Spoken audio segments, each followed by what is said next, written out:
Good evening and welcome to the second budget meeting of the Brevard County Board of County Commissioners. It's Tuesday, September 19th. Do I have Pastor Tom Porter here? Hi, sir. Come on up. Thank you, sir. Thank you. Heavenly Father, we thank you for the commissioners that are before me, Father, and I pray that you would bless them, Lord, as they guide the meeting tonight. I pray that they'll represent the citizens of this wonderful county of Brevard County. And Father, we especially thank you for the organization of government, and thank you for the liberties that we have in this wonderful, wonderful county. So Father, bless this meeting. May it be done decently and in order. In Jesus' name we pray these things. Amen. Amen. Amen. We have a quorum. I'm going to call the meeting to order. Commissioners. Steele. I pledge allegiance to the flag of the United States of America and to the republic for which it stands, one nation, under God, indivisible, with liberty and justice for all. For all.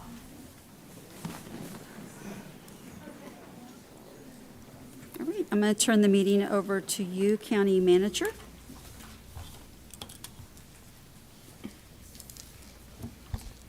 Thank you, Commissioners. D1 allows for the reading of the tentative aggregate operating millage rate to fund the portion of the fiscal year 2023-2024 budget that is supported by property taxes. At this time, I'd ask the Budget Office to read into the record the tentative aggregate millage rate for fiscal year 2023-2024. Commissioners, the aggregate tentative millage rate for fiscal year 2023-2024 budget is 4.6383 mills. This represents no change from the aggregate rollback millage rate of 4.6383 mills. Agenda item D2 allows for the public to comment on the county budget for fiscal year 2023-2024. Before we begin public comment, I would ask that the Budget Office read into the record the fiscal year 2023-2024 budget. The fiscal year 2023-2024 budget is $2,042,281,887, and the budget represents an increase of $52,980,951, or 2.66% more than the fiscal year 2022-2023 current budget of $1,989,300,936. Madam Chair, we are now ready to accept public comments on the budget for fiscal year 2023-2024. County Manager, I have no cards for item D2. Commissioners, it's recommended that the board discuss the budget. Since the board must adopt the millages and related budgets separately, comments and motions concerning the individual tax levies can also be made at the time each millage is adopted. Okay, I have no lights, sir, and I have no cards. Is this D3? Yes, sir. Okay, thank you. Okay. Commissioners, item D3 allows for public comment, discussion, and adoption of the final millages for fiscal year 2023-24. Madam Chair, if there are any public comments on D3, now would be an appropriate time to hear those comments. Sir, I have no cards on item D3. Commissioners, for D3, the Budget Office personnel will now read into the record the millage and related ad valorem revenue for each taxing authority. Following the reading of each tax levy, it is recommended that the chair entertain a motion for approval of that millage. Okay. For the general fund countywide, the fiscal year 2023-2024 tentative millage is 3.0486, which is a 2.45% change from the rollback millage of 2.9756, generating $186,037,616. Thank you, ma'am. Commissioners, have a motion. Second. Motion by Commissioner Tobias, second by Commissioner Steele. All in favor say aye. Aye. Opposed? Passes 5-0. For the Brevard Library District, fiscal year 23-24, tentative millages is 0.3467, which is a 1.40% change from the rolled back millage of 0.3419, generating $21,271,000 $551. Motion? Move to approve, Madam Chairperson. Motion by Commissioner Steele, second by Commissioner Feltner. All in favor, say aye. Aye. Opposed? Passes 5-0. For the Brevard mosquito control, the fiscal year 2023-2024 tentative millage is 0.1427, which represents a 2.88% change from the rolled back millage of 0.1387, generating $8,755,265. Commissioners? Motion by Commissioner Feltner, Second. second by Commissioner Steele. All in favor, say aye. Aye. Opposed? Passes 5-0. For the fire control MSTU fiscal year 23-24 tentative millages, it is 0.5115, which is a 2.92% change from the rollback millage of 0.4970, generating $15,049,913. Motion? Motion by Commissioner Feltner, Second. second by Commissioner Steele. All in favor, say aye. Aye. Opposed? Passes 5-0. For the Recreation District 1 MSTU, the fiscal year 2023-2024 tentative millage is 0.4430, which is a 1.40% change from the rolled back millage of 0.4369, generating $3,384,457. Thank you. Motion? Motion, please. Motion by Commissioner Goodson, second by Commissioner Feltner. All in favor, say aye. Aye. Aye. Opposed? Passes 5-0. For the Recreation District 4 maintenance, fiscal year 2023-2024 tentative millage is 0.5277, which is a 0.96% change from the rolled back millage of 0.5227, generating $3,268,977. Motion by Commissioner Feltner. Second by Commissioner Tobias. All in favor, say aye. Aye. Opposed? Passes 5-0. For the Tyco Airport Authority, the fiscal year 23-24 tentative millage is 0.0000, which represents no change from the rollback millage of 0.0000, generating $0. Thank you. Motion? Motion approved. Motion by Commissioner Tobias. Second by Commissioner Feltner. All in favor, say aye. Aye. Opposed? Passes 5-0. For the Law Enforcement MSTU fiscal year 2023-2024 tentative millage, it is 0.9031, which is a 2.94% change from the rollback millage of 0.8773, generating $24,342,951. Motion by Commissioner Feltner, second by Commissioner Goodson. All in favor, say aye. Aye. Opposed? Passes 5-0. For the Road and Bridge District 1 MSTU, the fiscal year 2023-2024 tentative millage is 0.5167, which is a 2.97% change from the rollback millage of 0.5018, generating $2,554,363. Motion by Commissioner Feltner, Second. second by Commissioner Tobias. All in favor, say aye. Aye. Opposed? Passes 5-0. The Road and Bridge District 2 MSTU for fiscal year 2023-2024 tentative millage is 0.1745, which is a 2.77% change from the rollback millage of 0.1698, generating $1,183,001. Motion. Motion by Commissioner Goodson, second by Commissioner Feltner. All in favor, say aye. Aye. Opposed? Passes 5-0. For the Road and Bridge District 3 MSTU, the fiscal year 2023-2024 tentative millage is 0.2003, which is a 3.03% change from the rollback millage of 0.1944, generating $569,529. Motion? So moved. Motion by Commissioner Steele, second by Commissioner Tobias. All in favor, say aye. Aye. Opposed? Passes 5-0.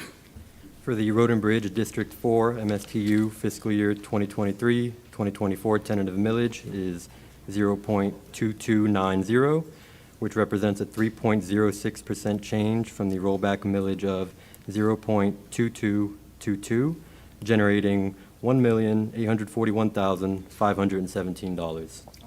Motion by Commissioner Feltner. Second. Second by Commissioner Steele. All in favor, say aye. Aye. Opposed? Passes 5-0. For the Road and Bridge District 5 MSTU, the fiscal year 2023-2024 tentative millage is 0.3056, which is a 2.83% change from the rollback millage of 0.2972, generating $669,109. Motion? So moved, Madam Chairperson. Motion by Commissioner Steele, second by Commissioner Feltner. All in favor, say aye. Aye. Opposed? Passes 5-0. For the Road and Bridge District 4 MSTU Beaches, fiscal year 2023-2024 tentative millage is 0.1948, which represents a 3.0% change from the rollback millage of 0.1890, generating $175,847. Motion by Commissioner Feltner. Second by Commissioner Tobias. All in favor, say aye. Aye. Opposed? Passes 5-0. For the Road and Bridge District 4 MSTU, Merritt Island South, the fiscal year 2023-2024 tentative millage is 0.1032, which is a 3.1% change from the rollback millage of 0.1001, generating $24,896. Second. Motion and a second. You got those? All in favor, say aye. Aye. Opposed? Passes 5-0. For the environmentally endangered lands, fiscal year 2023-2024 tentative millage is 0.0488, which represents a 2.95% change from the rollback millage of 0.0474, generating $2,994,092. Motion? So moved, Madam Chairperson. Motion by Commissioner Steele. Second. Second by Commissioner Goodson. All in favor, say aye. Aye. Opposed? Passes 5-0. For the Port St. John Canaveral Groves Recreation MSTU, the fiscal year 2023-2024 tentative millage is 0.2724, which is a 1.49% change from the rollback millage of 0.2684, generating $576,828. Motion by Commissioner Feltner. Second. Second by Commissioner Steele. All in favor, say aye. Aye. Opposed? Passes 5-0. For the North Brevard Recreation District, the fiscal year 2023-2024 tentative millage is 0.1728, which represents a 1.23% change from the rollback millage of 0.1707, generating $854,004. Motion by Commissioner Feltner. Second by Commissioner Tobias. All in favor, say aye. Aye. Opposed? Passes 5-0. For the Merritt Island Recreation MSTU, the fiscal year 2023-2024 tentative millage is 0.2395, which is a 1.14% change from the rollback millage of 0.2368, generating $1,248,135. Motion, Madam Chair. Motion Second. by Commissioner Goodson, second by Commissioner Steele. All in favor, say aye. Aye. Opposed? Passes 5-0. For the South Brevard Recreation District, fiscal year 23-24 tentative millage is 0.2286, which represents a 1.42% change from the rollback millage of 0.2254, generating $8,245,758. Motion? So moved, Madam Chairperson. Motion by Commissioner Steele. Second by Commissioner Feltner. All in favor, say aye. Aye. Opposed? Passes 5-0. Okay, and we're now moving into the voter-approved debt millages, and so there's no rolled-back millages associated with these, so we will just be reading the tentative millage and the ad valorem revenue. Would you like a vote on them, ma'am? We still will read them individually. Okay. There just won't be a rolled-back rate. Great. So for the environmentally endangered land debt service, that is the fiscal year 2023-2024 tentative millage is 0.0163, generating $1,004,156. Motion? So moved, Madam Chairperson. Motion by Commissioner Steele. Second by Commissioner Tobias. All in favor, say aye. Aye. Opposed? Passes 5-0. For the Port St. John Canaveral Groves Recreation MSTU debt, fiscal year 2023-2024 tentative millage is 0.0000, generating $0. Motion? So moved, Madam Chairperson. Motion by Commissioner Steele, Second. second by Commissioner Goodson. I'm going to give that one to you. All in favor, say aye. Aye. Opposed? Passes 5-0. For the North Brevard Recreation District debt, the tentative millage is 0.2128, generating $1,052,228. Motion, Madam Chair. Motion by Commissioner Goodson, second by Commissioner Feltner. All in favor, say aye. Aye. Opposed? Passes 5-0. For the Merritt Island Recreation MSTU debt, fiscal year 23-24 tentative millage, it is 0.0914, generating $476,324. Motion? So moved, Madam Chairperson. Motion by Commissioner Steele, second by Commissioner Feltner. All in favor, say aye. Aye. Opposed? Passes 5-0. And for the South Brevard Recreation District debt, the fiscal year 2023-2024 tentative millage is 0.0345, generating $1,249,854. Have a motion? So moved, Madam Chairperson. Second. Motion by Commissioner Steele, second by Commissioner Goodson. All in favor, say aye. Aye. Opposed? Passes 5-0. Commissioners, the Budget Office will read into the record the resolution establishing the county's final millages for fiscal year 2023-2024. Following the reading of the resolution, it's recommended that the Chair entertain a motion for approval of the resolution. So moved, Madam Chairperson.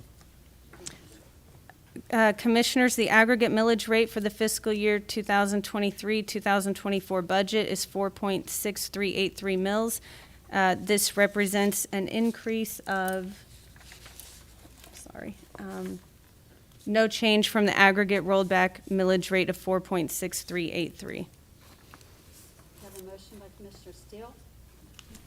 Second by Commissioner Feltner. All in favor, say aye. Aye. Opposed? Passes 5-0.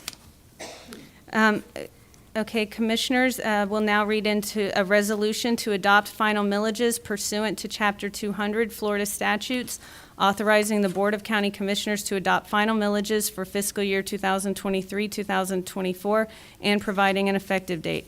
The Board of County Commissioners, Brevard County, Florida, as taxing authority for the taxing entities identified in Exhibit A, which is attached hereto and made a part hereof by this reference, does hereby levy the millages specified in Exhibit A and does hereby state the percentage by which the aggregate millage to be levied is a change from the rolled back aggregate millage. Have a motion to approve? Motion by Commissioner Tobias. Second by Commissioner Feltner. All in favor, say aye. Aye. Opposed? Passes 5-0. Commissioners, at this point, we are ready for public comment on agenda item D4, which is discussion and adoption of the county's final budget resolution. Once public comment's been received, the Budget Office will read into the record the resolution adopting the county's budget for fiscal year 2023-24, and following that resolution and whatever input we receive from the board, we recommend that the chair entertain a motion for approval of that resolution. Thank you, sir. Yes, sir. Ms. Helen Volt, Commissioner? Oh, I'm sorry. Yes, sir. Please. Thank you, Madam Chair. I wanted to add this in before we had some public comment and put this up for discussion. Before I do that, I'd like to thank four individuals as well as some groups. And the first one would be our public defender, Blaze Tredis. This idea was a brainchild of his, so that's the first. Number two, I'd like to thank Commissioner Steele. He was in the newspaper today as well on Twitter, making his voice heard, so I appreciate him voicing his opinion, whether it's on my side or not, so I do appreciate that.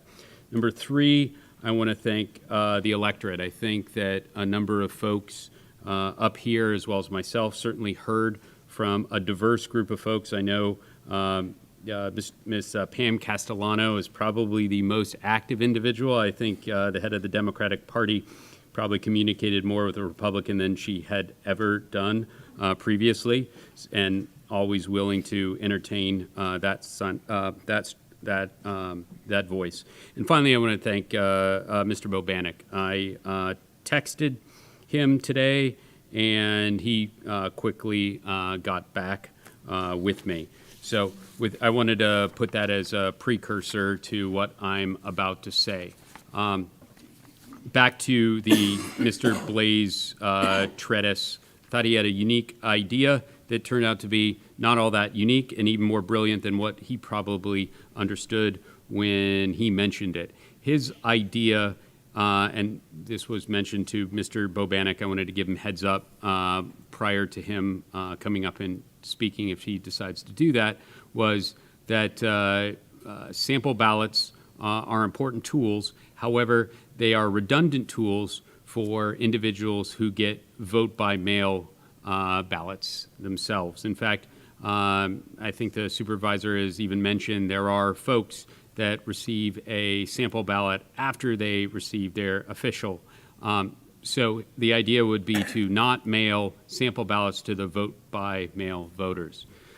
What I did was today, real quickly, was go over, and I'll pass this out, the various supervisor of election websites. We have 67, and so I looked up what it said about sample ballots for this type of situation. Lake County, Osceola County, Palm Beach County, Sarasota County, St. Johns County, and Volusia County at a minimum. These are the ones that stated that if the electorate received a vote by mail ballot, they would not be receiving a sample ballot. These are diverse counties across our state. They represent almost 3.7 million citizens. So these are small counties, these are big counties. These are counties that are overwhelmingly Republican as well as overwhelmingly Democratic. So there's a good cross-section. The supervisor mentioned, and I thought it was a very good point about circulation, which we'll get to here in just a minute. So the compromise, the initial part of the compromise would be to fund sample ballots short the vote by mail voters. Again, this is not unique. I passed out here, this was all readily available on the supervisor of elections of, again, Lake, Osceola, Palm Beach, Sarasota, St. Johns, and Volusia counties, that you will not be receiving a sample ballot if you have a vote by mail. Would they need to advertise in the paper? Absolutely, but there's still a cost savings. As a point of reference, the newspapers of circulation are relatively similar to that of the Florida Today. All are within 10%, short of one, that being Volusia County, which is a little more than double. But the other ones have within 2,000 or 3,000 of Florida Today, so it's somewhat similar. So again, that would be an area of compromise. And I do want to thank, again, because always willing to listen and work, I appreciate Mr. Bobanek, the electorate, Mr. Steele, and Mr. Blaze Treatise, whose idea this was, that was backed up. This is done all across the state of Florida. There would be a savings, but that is the compromise that I would throw out, so a bulk of people would get sample ballots. Madam Chair.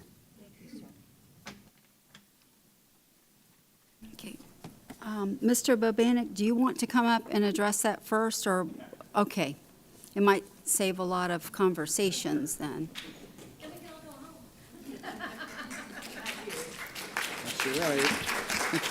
Okay. Before you guys start, if y'all wouldn't like applaud or boo, that way everybody can talk freely. Not that I don't understand your applauding. Mr. Bobanek, you're okay with that too, right? Absolutely. Okay, you feel loved anyway, so. I'm feeling the okay. love tonight, no doubt about Okay, it. So thank you so much. Thank you. I appreciate the opportunity to address Commissioner Tobias' suggestion. And yes, we did have a very good conversation today. I do appreciate you reaching out. I'm always willing to hear any alternate ideas. I certainly don't think that I'm the know-all, be-all of everything that there is. The main problem I have with this is twofold. One is in the 2022 general election, we had over 24,000 voters who were mailed a sample ballot but voted in person. They came. So we ran a query on the database, and again, 24,000 plus voters received a mail ballot, but they chose to vote in person. Florida law prohibits a mail ballot from being used as a sample ballot because it's a live ballot. So a voter cannot walk in with their mail ballot, fill it out, and say, oh, I want to vote in person, and take that with them. That is a live ballot. By law, they are required to surrender that ballot. And we do have that happen sometimes. And we have to literally send the voters outside and make them take a picture of their phone outside because photography also is not allowed in the polling place. I calculated the numbers in anticipation of this, and if we removed the mail ballot voters from the sample ballot mailing, we would, and I agree, there are counties who do this, it would save about $70,000, $70,800. But according to at least the 2018 numbers on the Florida Today sample ballot publishing in the newspaper, it would be $58,315. So we would in essence be saving only about $12,000. And while I certainly value every single penny of taxpayer money, we will be saving $12,000 in order to publish it in a paper that has a subscription rate of about 12,000 Sunday subscribers, or reaching 150+ thousand voters who may or may not choose to vote that mail ballot and turn it in person. So to me, it's a penny wise, pound foolish. I don't believe that it's worth the $12,000 savings to just accomplish that. So I respectfully request to not propose this idea. Can I ask you one question while Of you're course. here? Because Commissioner Feltner brought this up last time about the presidential primary with only 2 names on that. Right. I think that's probably a good idea to just put that in the paper, because I mean, if you don't know both the names by that, so that would be one that I would request. Again, you know, you're going to do, you need to do, it's you know, you're making the decisions, but just common sense, that one just kind of hits me a bit. And I understand that. And as I had said in the meeting, that yes, we could do alternate options between the 2 different elections. However, there's so much more information on the sample ballot than just 2 voters, you know, 2 or 3 candidates or so forth. We have your voter, the identification requirements to vote, your precinct and polling places on your sample ballot. You have your list of early voting sites and the locations and times, the list of our administrative offices, information about secure ballot intake stations. There's far more information, especially in that election, that educates the voters beyond just the ballot itself. So in that particular case, and again, voters have been accustomed to receiving that ballot by mail for all those years, and I certainly understand and I see, and we did budget less for that election. We only budgeted for Republicans and Dems, knowing that NPA voters would not be able to vote in a closed presidential primary election. And if the current president does not draw opposition, and we only end up with a Republican primary, I'd be more than happy to refund the money back to the county for that difference. One more quick question while I got you. Sure. So I still have again, you can do what you want to do, you get to make all these choices, but I still have a problem with paying people's return mailing. So that's just one thing, me personally as a citizen, I struggle with that because I don't want to pay everybody's return postage on their, I understand. on their ballot. So. And, you know, there was multiple reasons over the years that we implemented that. It was first implemented 2 years ago by Supervisor Scott. And a lot of it had to do with the fact that when the drop boxes at the time were implemented, it was a way for voters to deposit their ballot free, and they were open 24/7. Well, then the law changed. They had to have security manning them at all times, and so for the cost of having security guards manning them at all hours of the day versus operating them on normal business hours and giving another free option for voters to return a ballot.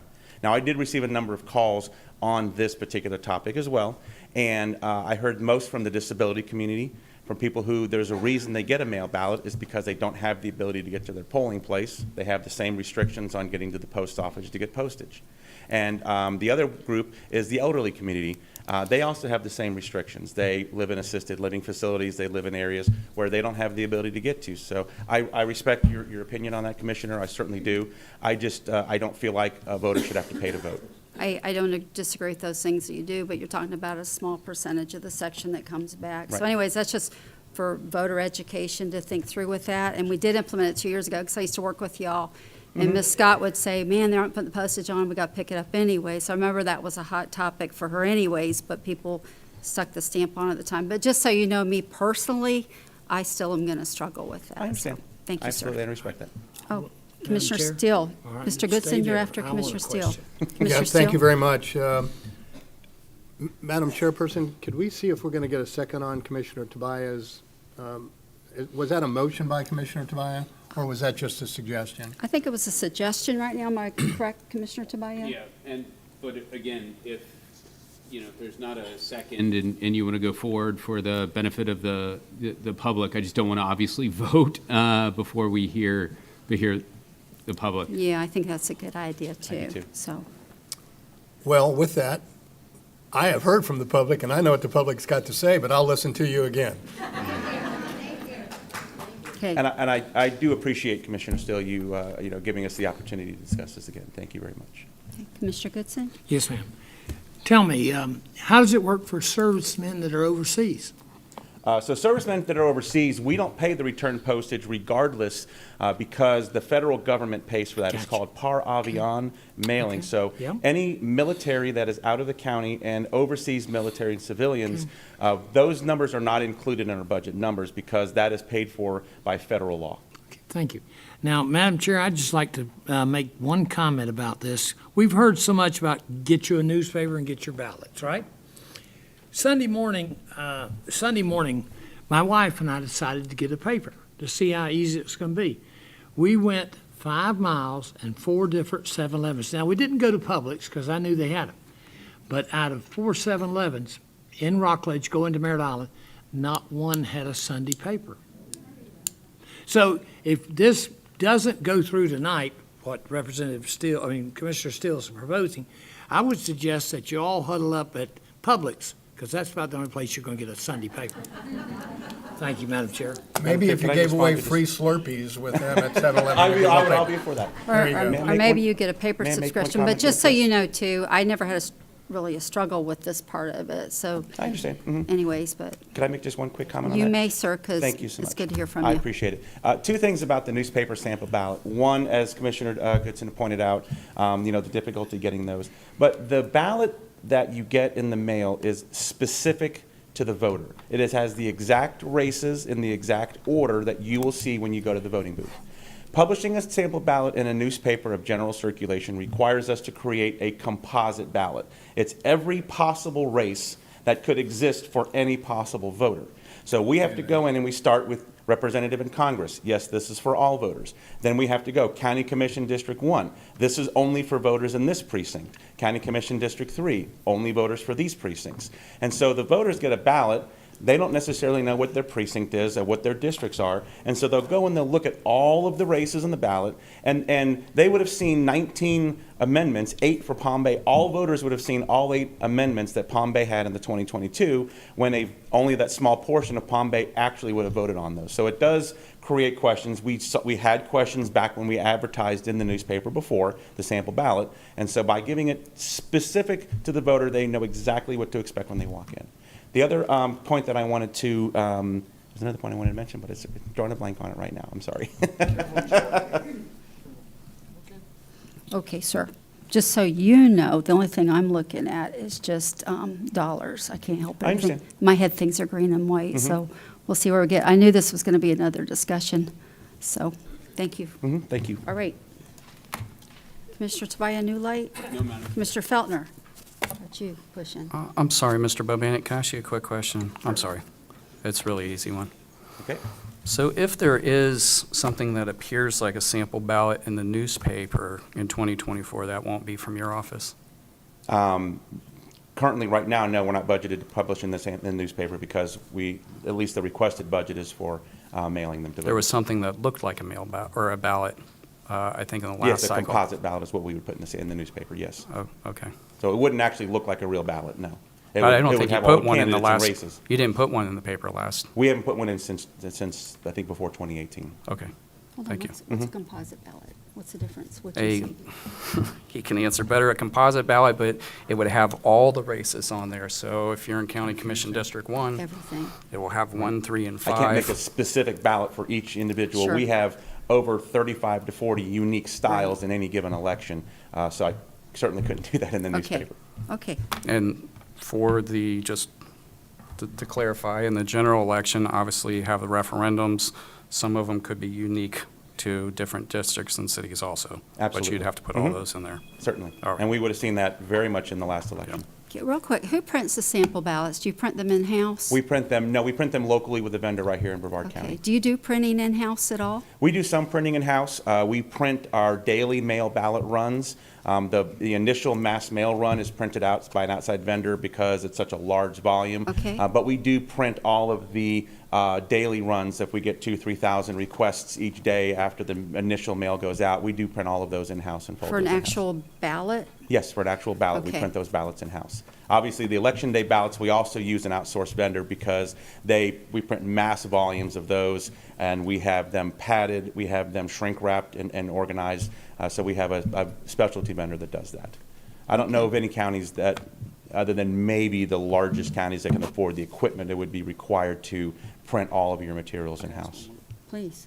I'm sorry, just to clarify, also too, on early voting, now you print those on the fly? Yes, Because I those are can walk. printed on demand. We have on-demand ballot printers that we have for those, and that's how early voting has always been. So, when you walk in, because you can go to any early voting site, I have no idea of who's going to go at what site. So when you check in, it prints your unique ballot style on demand right next to the check-in station, and then they hand it to the voter.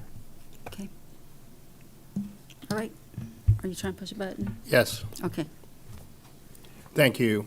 Madam Chairperson, perhaps, I mean, I don't know whether the lovely people that are here really would like to speak. Perhaps maybe we should give a motion and see what the motion is, and that way the lovely people here can still speak if they'd like to, but I think I know where this is going to go. Yeah, Commissioner Steele, I think I do want to just go ahead and go through public comment real quick, just so that Okay. we don't do anything to hinder the chair. people's right. In case it doesn't go the right way, it's just smarter right now. And so I'm sure the public would love an opportunity I to think speak. so too. Thank you. Okay, Thank you, Miss Madam Miss Chairperson. Helen Volz, ma'am. I'm going to put that down a little short on that one. First of all, I'm going to say thank you for going through all of this. I know I've been in your shoes, and it's a tough decision to have to go through everything that you're going through. So I just wanted to thank John for another thought on this whole process. And I just wanted to thank you all for what you do, and I certainly appreciate it, because I know how hard it is when you're sitting up there and you have a room full of people, either for or against whatever it is that you're doing. So, again, I just wanted to say thank you, and I do support Tim's budget for the voters. I guess just really for the education of the voter and what they need to know, because I was one of those. I've always been absentee ballot, and this is the first year, last year was the first year that I've taken mine into and went and actually voted in person, because I've always been working on campaigns of some sort, so I've just been busy in another part of the county and didn't have time to get over here. But in any case, thank you for what you do. I appreciate it. Thank you, ma'am. Ms. Sandra Sullivan.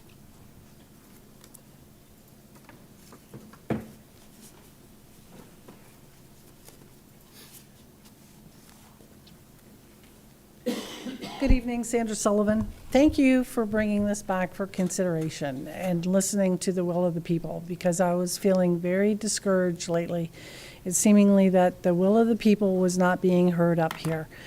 So thank you very much for bringing this back, and I hope it does today. I hope the vote today will reflect the will of the people. As a volunteer, as a poll watcher, I've seen people they come in with their live ballots, they have to be destroyed, and by having a sample ballot on hand, I know just in my circles that these ballots, there are so many referendums and they're very difficult to understand. And people have conversations and they use this sample ballot to go talk with their neighbors, to talk with their friends and their political groups to see how they should vote, because the language is just frankly so confusing many times. Thank you very much. Thank you, ma'am. Ms. Judy England? No, there you are.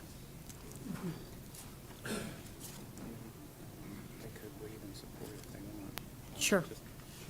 Rob, why don't we remind you that you can waive and support if you want with the other speakers, but you're welcome to come forward. How are you doing? Oh, I'm nervous. I'm not a public speaker. I didn't mean you, I'm just Judy. hoping that God gives me the right words to say. Rob, I really appreciate your vote before. Tom, I really appreciate yours. Jason, I really appreciate what you did today. I know that y'all are concerned, but we have a nationally recognized supervisor of elections office. Our elections are smooth. I take my ballot, I'm old. I get in there, I get confused. I take my ballot, I mark it. I'm in and I'm out. I'm not waiting, people aren't waiting on me. And I'm glad that you're considering the public tonight. And I thank you so very much. And God bless each and every one of you. Thank you, Ms. England. Ms. Marcy Atkins? And then I have Theo Atkins. Talk into the microphone, it's very. Yes, ma'am, I just, yeah. Ms. Marcy? I'm Marcy Adkins from Grant Valkyria. John, I like your idea very much, but then I thought about being a poll worker myself and seeing people come in with live ballots and wanting to use that to vote from. So yeah, I do think that's a problem. I love my sample ballots and we would appreciate having them for everyone. Thank you. Thank you, ma'am. Mr. Theo? And then I have Eileen Sepp.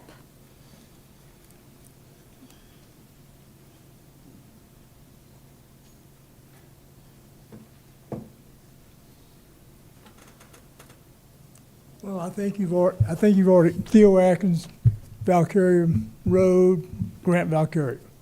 I think you've already satisfied me. I want sample ballots. I use them, and most of the people I know that vote, especially retired people, use them.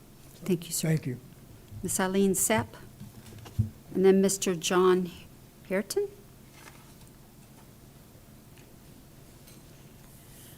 My name is Eileen Sepp. I'm from Palm Bay. I love the sample ballots because prior to them being issued, I used to spend so much time trying to find out who was who and what everything was about. Our last ballot, I think, was 4 pages. If I didn't have that with me, it probably would have taken me an hour to cast my votes in Palm Bay. Also, I have one issue with the postage for people who do the mail-in ballots, and that is, to me, it seems like you're charging people to vote. For the cost for a citizen to put postage on that is far less than it will be for a government-permitted bulk mail. And I just don't think that's fair, because not everybody, I don't use stamps. I pay everything online. And as far as the sample ballots go, if I don't get one, then I have to vote by mail, because otherwise I'm going to just spend an inordinate amount of time in that ballot box. Thank you, ma'am. Mr. John Hareton, and then Diane Locklear.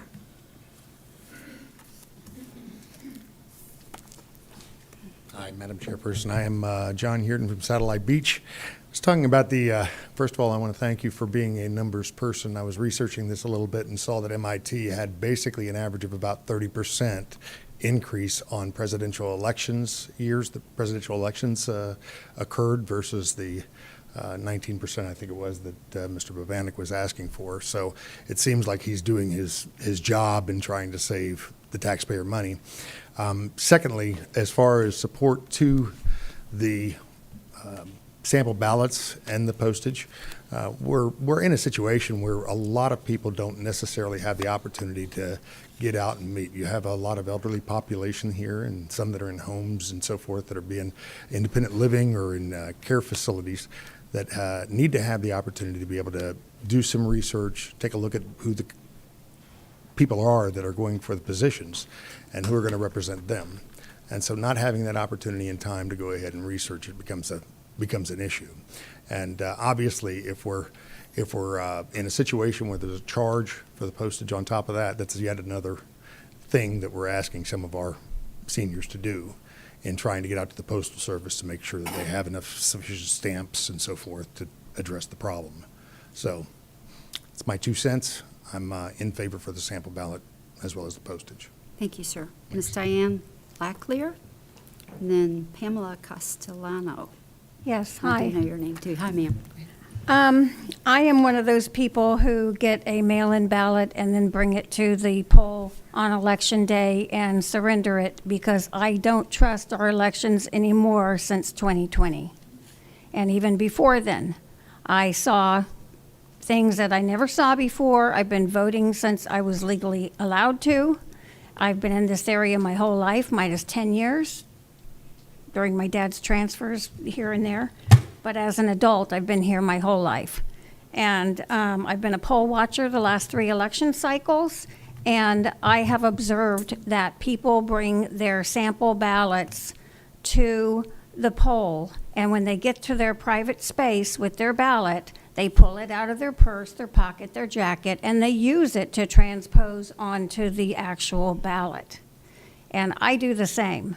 And I use that as a research beginning to talk to my sister, talk to my brother, talk to my other relatives, talk to my friends, talk to my groups that I'm part of. I take care of a lot of elders in my family, and they have the wits and they have the ability to vote, but they don't have the means to internet or online or go to the store or any of that stuff. So, I mean, disability people and elders, it really puts them at a terrible disadvantage.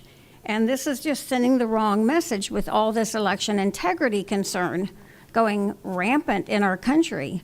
This is the wrong time to be cutting something that's been a long established and very well appreciated help.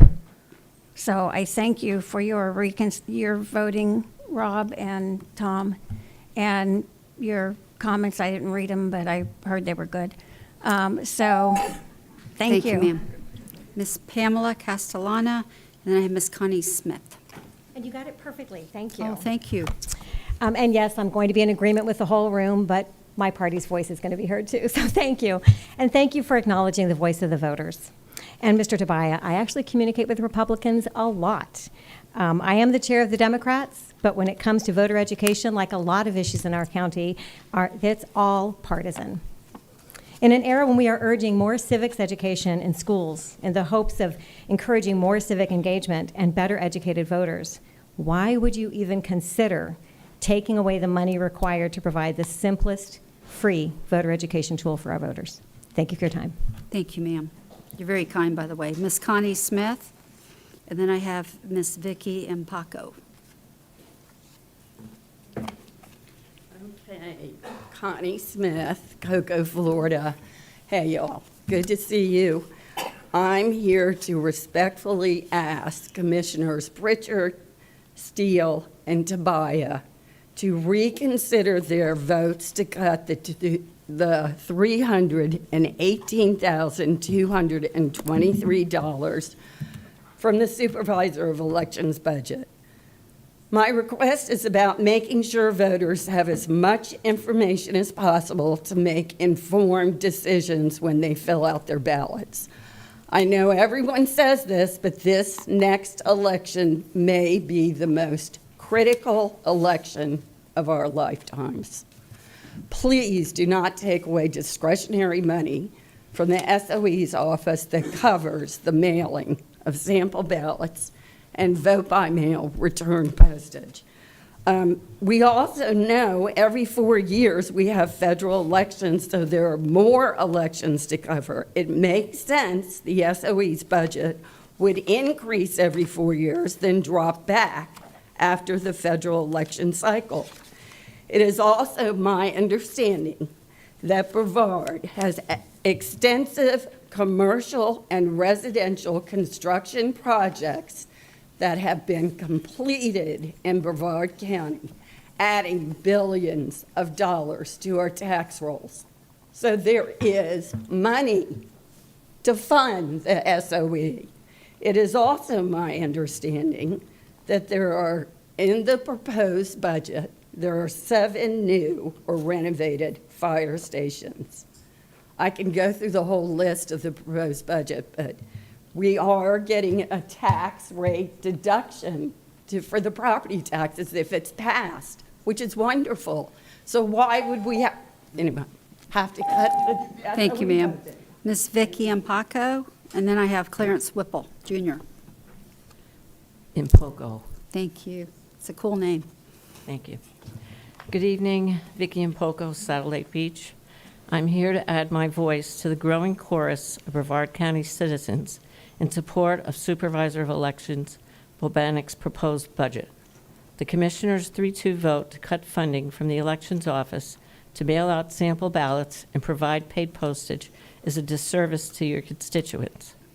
My husband and I rely on the mailed sample ballots to research not only the candidates, but any municipal, county, and statewide amendments we are unfamiliar with. Filling out our sample ballots and taking them with us also streamlines the process and ensures we are informed voters. 32.9% of Brevard voters voted by mail in 2022 general election.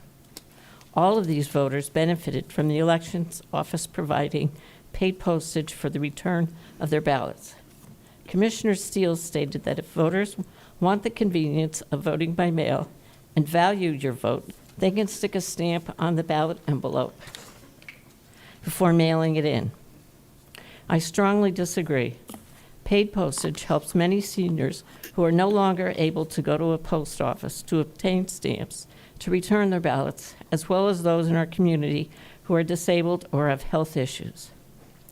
Florida Statute 101.62 additionally has limits on who can help a voter return their vote by mail ballots. A voter's ability to reach a post office should not be a determining factor on their ability to cast their vote in their preferred method. I would like to thank my Commissioner, Bob Feldner, and Vice Chair Tom Goodson for the votes. I sincerely hope Commissioner Rita Pritchard and Commissioner Steele Thank you, reverse ma'am. their votes and Thank you. fully fund Thank you. the Supervisor's Mr. office. Clarence Whipple, Thank you. and then I have Diana Schremer. Hello, sir. Greetings, Madam Chair. You're Mr. Clarence Whipple. Yes, sir. you Okay. remember me, huh? Yes. Okay. And all commissioners in your respective positions, I'm here in support of maintaining the finances for the Supervisor of Elections. Please do what is right for our citizens in this community. Give them the opportunity to be prepared when they come to vote. Sending the sample ballots is the right thing to do. I sent to you, Madam Chair, a communications. I don't know if you received it or not. But I have it here, and hopefully I can do it within a minute and 15 seconds. This communications is to request that your vote to maintain the revenue needed to continue the practice of mailing sample ballots to your constituents and all qualified voters is a must. The budget for the Supervisor of Election, it makes more sense to fund than to defund. We ask that on behalf of the citizens of this community that you maintain those funds.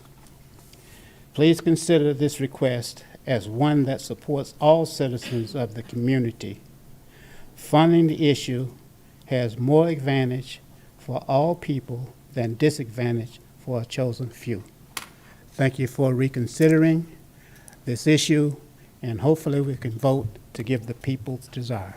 Thank you very Thank you, much. sir. Ms. Diana? And then I have Jack Ratterman.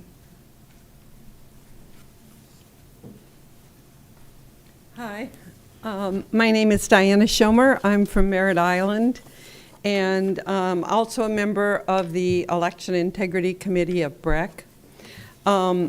This is all really very simple. I just want my sample ballot. I really want it. I use it. I do research with it.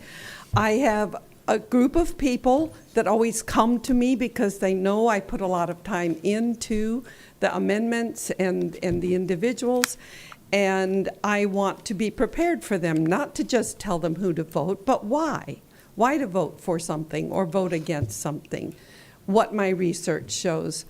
I really use that sample ballot to a great degree, and I count on it. And I am happy with you, Mr. Steele, immensely happy. I'm very, very glad to see that you understand from us older people out here.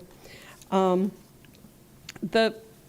$318,223 is out of a $2.04 billion budget. It's only 0.016% of the budget, and yet it will negatively impact every voter in the county. It really is an issue of importance for all of us voters. And it really needs to happen. I feel like a lot of the other things I was going to say I'm going to leave out because I'm going to be nicer, because this sounds like it's going to turn out happy. I hope it does. Thank you, ma'am. Bye. Mr. Jack Ratterman, and then I have Elizabeth Michaelman.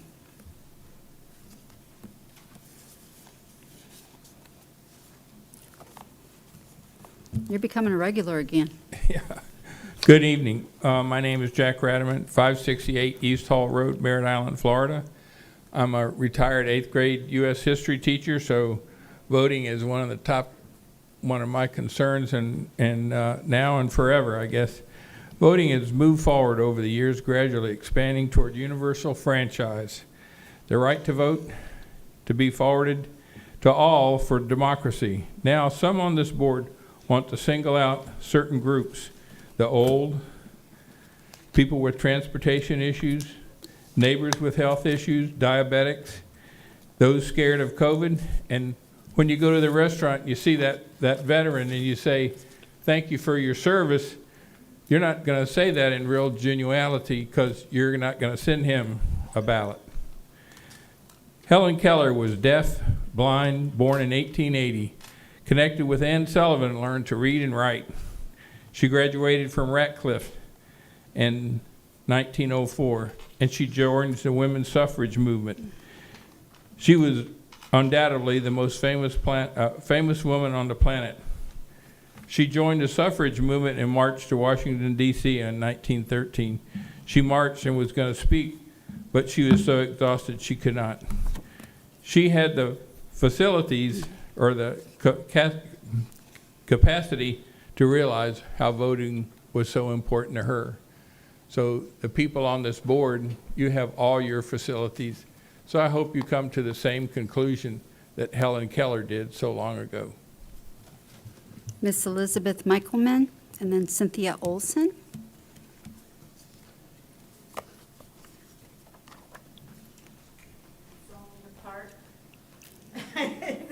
It's a thermometer. Hi, my name is Elizabeth Michaelman. I'm from Merritt Island. I sent out emails. I made phone calls. I'm part of the noise in the background. I hope you respect the fact that people are standing up and saying this is really critical. And unfortunately, I hope at least 4 out of the 5 of you decide to support. You've heard everything so far, so I'll be short, please. Thank you. Thank you, ma'am. And Mr. Wade Olson?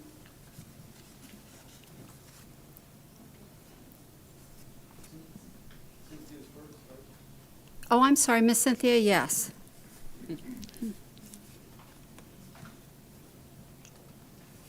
I apologize, ma'am.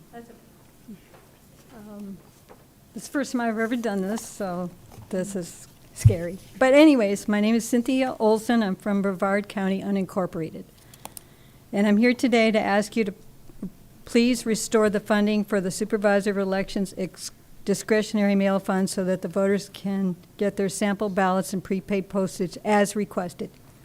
By cutting the funding of the sample ballots, you will be creating huge bottlenecks in the voting booths as voters look at the ballots for the first time. The extra long lines and excessive wait times will discourage many voters from even voting at all. They will go home and not vote. Our elections are critical to the success of Brevard County because those who vote choose our leaders. We want smooth elections so that everyone who wants to vote can get their vote counted. And that's all I have. Thank you. You did great. Wade Olson?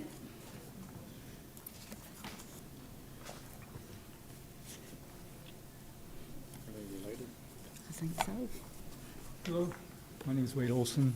Also live in Brevard County, unincorporated. As you know, Florida's election processes have proven themselves to be the best in the nation, and the sample ballots are an integral part of that. And so I ask, why would anyone want to diminish that level of success, especially for an upcoming presidential election? And also, if anybody's suggesting using cell phones to view a sample ballot and download it from the website, have you tried to do that? Have you seen how difficult that is? Just go ahead and try it. And then also, I watched the video on September 5th, and I was a little concerned about some of the things that were brought up, and it seemed quite obvious to me that campaigning was going on, and I don't think this is the proper forum for that. So I know that there is people vying for a certain position going forward, and I'm just a little concerned about some of the comments that were made that I thought were quite petty. And again, I don't think this is the right forum for that. So, thank you. Thank you, sir. Okay, Titania Rosado? Did I do it? Close? Very close, but All thank right. you. Okay, so my name is Tatiana Rosado, and I will be representing the Space Coast chapter of the League of Women Voters. The League of Women Voters is a national, nonpartisan political organization that advocates for voting rights and voting education. I'm here to voice the opposition of defunding the supervised elections for sending sample ballots and providing return postage mail ballots. Brevard voters live very busy lives and mainly rely on the mailing sample ballots to alert them of upcoming elections and what to be noticed on their ballots. Brevard, not giving Brevard County the opportunity to review their ballots, research their choices before voting leaves them susceptible to being told how to vote by partisan organizations that set up tents outside of polling locations. And to the voters who cannot make it to the polls due to illnesses, disabilities, business travel, or even personal travel, should not have to pay to vote. So I strongly encourage the commission to reinstate the supervisor election funding in the 2023 and 2024 budget. Thank you. Thank you, ma'am. Sam Kudley?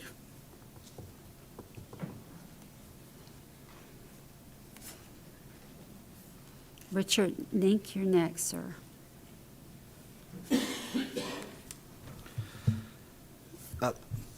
Good evening, and thank you, everyone, for your time tonight. My name is Sam Kudley. I am here tonight on behalf of All Voting is Local Action. We are a nonpartisan statewide organization that works on advocacy for best practices with supervisor of elections offices.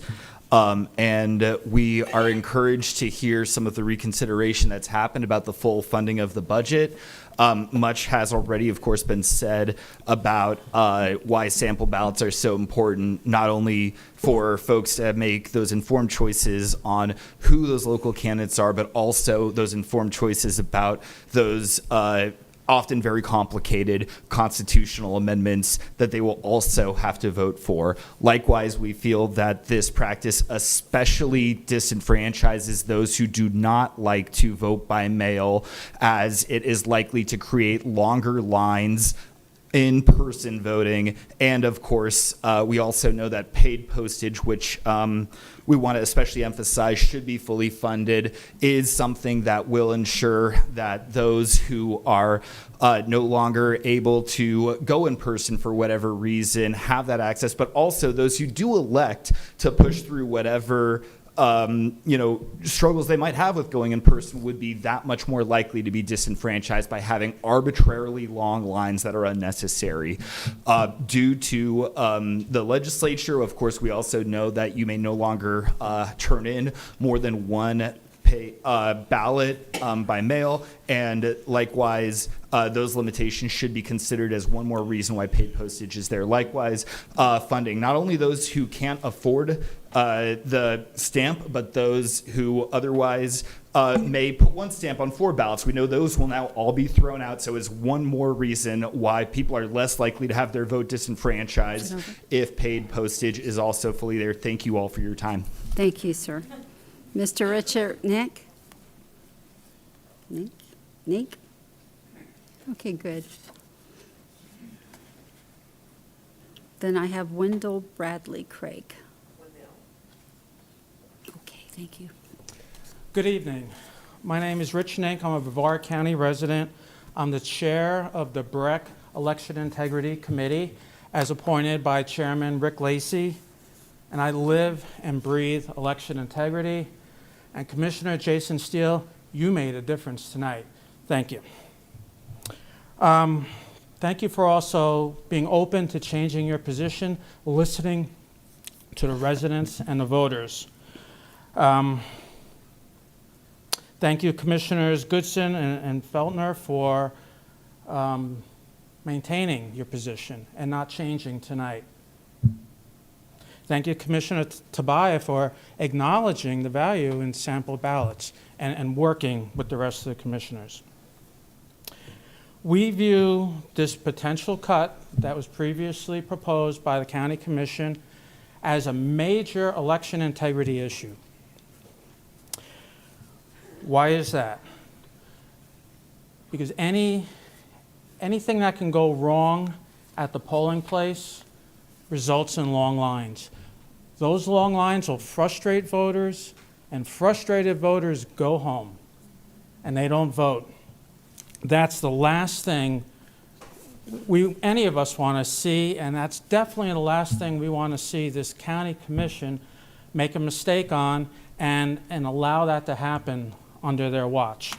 And again, thank you for putting forth and changing your position.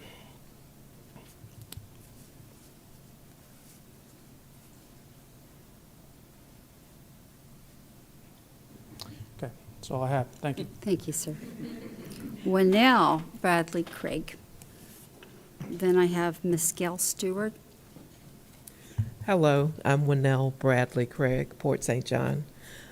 I'm just going to say I support funding this office. Everybody's given you all the reasons already, but I want you to know I support it, and I hope you will too, funding the election office. Thank you. Thank you, ma'am. Miss Gail Stewart. Then I have Mr. Wayne Twitty.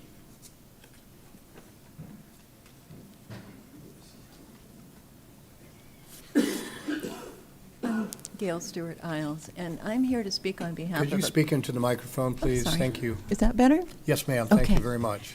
And I'm here to speak on behalf of a couple of my friends who can't be here. One had a stroke, and she has mobility issues. She's doing pretty good otherwise, but it would be very difficult for her to get to the polls, so she needs the mail-in ballot. And if you don't have the postage, which I understand is a concern, but the postage means you're going to have to go to the post office. So again, you're going to have to wait in a line, and if you have mobility issues, that can be quite awkward.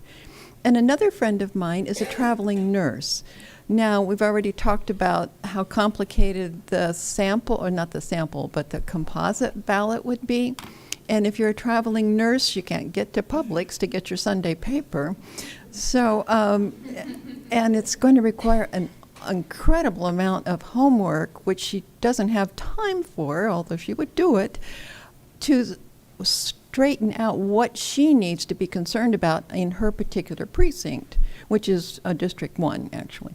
But so on behalf of those people, we need the sample ballot, and if money could be found for the postage, I understand constraints, but it would definitely help. You know, waiting at the polls, waiting at the post office, it's kind of hard. Thank you very much. Thank you, ma'am. Mr. Wayne Twitty, and then I have Mr. Richard Webb. Hello, thank you for allowing us to speak. My name is Wayne Twitty. I live in Melbourne Beach, Florida, District 3. And I wanted to bring up the issue of the first-class postage. It's important to have the first-class postage because you send the ballot out, and ballots should be handled like currency. It's very important. Ballots are very important. A lot of things can happen.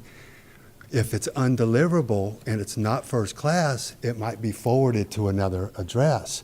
The first class undeliverable ballot will come back to the SOE, and that's where we want it to go. We have a problem with vote by mail with regard to chain of custody. So when that elector makes that vote and sends that ballot back to the SOE office, we want to make sure that there's chain of custody on that ballot. With the first class, that's not going to give us chain of custody. So we're working with our legislators right now to ensure that we have that chain of custody somehow, some way through the United States Postal Service. The last thing, my last point is that a lot of people are coming up here saying that, thanking you for the vote. We haven't made the vote yet. So I'm imploring you now that we need to pass this. We need to get those sample ballots out, and we need to have the first class postage as well. Thank you. Thank you, sir. Mr. Richard Webb. Good evening, Richard Webb, Melbourne. Congratulations. I've never seen a Republican and Democrat, conservative and liberal, all fighting in the same direction.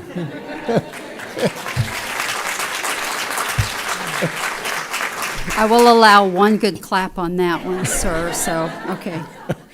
Okay. I do thank you, Commissioner Steele, for announcing that you were going to change your vote, but the Tobiah changes to the budget just are not a good idea. We've been working with Tim Bobanek. He's done a good job of convincing us that our vote is more and more secure all the time, and he has reduced the cost per voter. The budget that he has fluctuates by the number of votes that have to be tallied in each session or year, and we believe that we ought to be funding these sample ballots fully. If you feel like you need to have more money for the fire department, I would suggest that you stop sending fire engine to the chest pain calls, add one more person to the rescue truck, and you can do what the city of Hialeah did. They maintained their A rating and improved response time. Chief Paul DeYoung is the guy to talk to, but it just kills me every time we see a chest pain, particularly at the nursing homes, with a rescue truck and then a fire vehicle. Thanks. Thank you, sir. That is the end of the cards. I'm going to close public comment. Mr. Steele? But Thank you. Before you do, I do want to ask Mr. Bobanek some questions in case you're getting ready to. Sure, I am. Are you wanting to try to make a motion? I would. Okay, so Mr. Bobanek, well, do you mind? Okay. And I don't know if I'm going to have the votes or whatever, you know. And first of all, I want to thank you guys. You have been a great, mature, kind crowd. speaking your part and allowing people to have other opinions. Seriously, I appreciate that more than you know. When you have good communication, even if you don't agree with people, it's a very good free nation we live in, and I certainly appreciate that. And I know you know that no matter where this goes, you're going to always know I think you're a great guy. And I appreciate that. We work Okay. very well together on the We- canvassing board, we- and I hope to we continue to do so. So I don't know where the rest of the commissioners are, but again, I probably didn't have as much of a struggle over the sample ballots. I know we needed to work on budgets, but I'm going to ask you if you would wait to buy the automobile to a non-presidential year. I think that would help a little bit. And again, I don't know where the other commissioners are, and I know people are talking about, people shouldn't pay for their boats, but, you're not going to be at the thing and reimburse me for the gas to get there to vote in person either. So I don't know if a lot of those arguments are really good. You guys just kind of started that. So again, that's something, even when you did start that, I was like, eh. So for me, that's still probably as, the conservative in me, I struggle with that part. So those are just my main two items right now, sir, but I wanted to mention that to you. You're welcome to comment on those things, then we're going to run down the commissioners. So just to clarify, what you're asking is if we eliminate a vehicle, the one vehicle we have budgeted, then you And would be in just favor wait of the till mail ballot postage Wait then? until non-election year to do that, when you're not having to have so much money. I'd be more than willing to trade the cost of the vehicle in for the fully funding of the mail ballot postage return. Okay, I'm still not cool with the mail ballot postage either. Okay, well, but- then I would keep my budget the way it is. Out of respect. I misunderstood what you said, though, but Okay, thank you. so though. I'm willing to go from the 318 down to the other part, depending on what the other commissioners say, because I still haven't heard from them. Right. But, yeah, I do struggle with that, just so you know, because, someone's got to pay for that stuff. And everybody's getting everything paid for everywhere. And I just think, and not that I don't believe, and I also struggle with mail-in ballots. I know when you show up and vote, there is usually 0% chance of any kind of fraud. And I know we've gotten the habit, I actually struggle with us doing so much, instead of it being absentee, became mail-in ballots. So I do have those concerns, but that's a whole nother topic to talk about later. But again, I just have a problem with us paying for everybody's mail-in postage, because 99% of us can afford to pay that and stamp it, and it's a convenience we have if we need to do it. You guys don't do that. Please really don't do that. I didn't boo you when you were up here with it. Okay. All right. And again, I know we're going to disagree on this. I know. I respectfully ask that Thank you you. respect the will of the many people who came out here who are in favor of it. So, thank you. Okay, hold on. Okay, sorry. Cool. Okay, sir. Do you Can I need ask him? him? Yes, while he was here, Yes. Madam Chair. For the price of the vehicle, that was a capital expense. You have capital expense lumped in with, I'm just trying to get dollar figures here to put a dollar. You have that lumped in with computer expenses as well. Yes, because the county lowered the computer threshold to Sure, that. sure. And it didn't break that down. Can you Yes. give us a, It's got 55,000 on this yeah, but that original. is just for the I vehicle? want to say it's Just about vehicle. half and half. I don't have the exact numbers with me. So 30 and 25. Which one's the 30? I apologize. I think the 30 is the computers and 25 was the vehicle. Okay, so the Thank vehicle you. is Sorry, that's why I 25. had Maria here. Okay, yeah, thank you. And then one other question, Madam Chair. Yes, sir. You mentioned in 2018, that's when the switch was to paying for the postage that was returned. No, that was in 2 21. years ago. Sorry, 21 is 21, yes. when you first did it. Yes, that was the 21 municipal election when we Great. first did it, yes. In 2020 or prior, can you tell me how you handled a ballot that, or I know you weren't supervisor, but I'm sure you're aware of how it was handled. You got a ballot and. Ironically, if the voter didn't put a stamp on it, we still paid for it because we would have worked out a deal with the post office that to ensure the ballot always gets to us, we agreed that we would pay the postage even if a voter didn't, made the mistake of leaving a stamp on the ballot. Okay. And this is a practice followed by almost every supervisor. And where was that, and at a question, where was that budgeted in those budgets? Again, I know you weren't the supervisor, but To be perfectly honest, I don't know that I'd have to go back and look and say I don't have an answer for you right now on how much we budgeted for voters making a mistake and leaving a stamp off their ballot. So I don't know. I don't know that I have a line item budget for that specifically. Okay. Most everybody stamped it, though. Yeah, I'm just trying to understand about how many. I'm just trying to see what the increase would be. I really don't know. I don't know because to be perfectly honest, sometimes the post office would maybe not charge us for it. We would get a lump sum of all of the postage that we had. I don't think that the post office, I'd have to look and see. I don't know if they broke it down to that level of detail. Okay. I just don't have the answers for you Got in it. front of me. Thank you. Uh-huh. Okay. Commissioner Feltner. Is that an old light or a new one? Do you have me here, or are you gonna? I'm going to do this, and you're going to put your light on again. Okay? Okay. Okay. Sir. This might be more of a debate, but I'm going to surprise and shock everybody here tonight and say that you probably should buy the vehicle now. As the resident car guy, you will not buy a vehicle in 2025 for under $25,000. Unless it's a Tesla needing Especially, batteries. well, especially with the strike happening. So I have one on order, and the smart money says buy it today. So, Thank you. Commissioner Steele. Thank you very much. First of all, just a moment of personal privilege. I asked my wife what I should do in a situation like this, and she said, after you finish eating all the crow on your plate, tell the people out there you're sorry. And I apologize for not paying attention to you earlier. I thought I was doing the right thing in regards to financial responsibility, and I think all of us that voted the other way thought we were doing the right thing. But with that, I'd like to move that we put in the $318,000 money that we took out of the Supervisor of Elections office, and that we approve the Supervisor of Elections budget. I'll second that, Madam Chair, with a question to Frank, County Manager. Okay, Can go I ahead and have ask your question, sir. Okay. Frank, question, sir. If you had to fund this $318,000, where is the money coming from? Well, first, I'd be looking for board direction, and what you told me to do, find it. Right. And,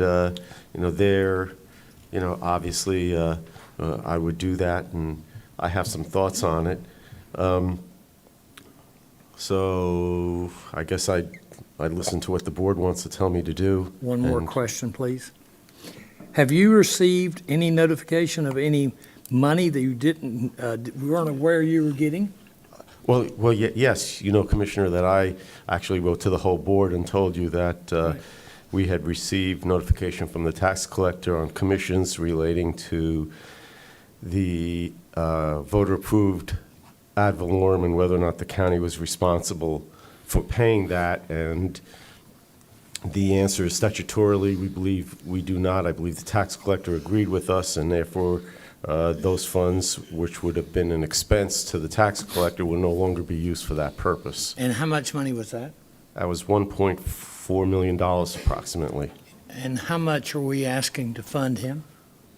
318,000? Well, that's what yes. Right, 318 to reimburse. Right. Okay, so if you took $1 million and subtracted 318, you're going to net 682, right? Well, I'm not netting anything, Well, Commissioner. the county would net. Yeah, Right. thank you. Seems like a pretty good swap. No, so and as we said, we would be allocating that in the mid-year, whatever the board decided not to allocate tonight. Right. And he could possibly even get a bigger and better car. That's up to you and the board, Commissioner.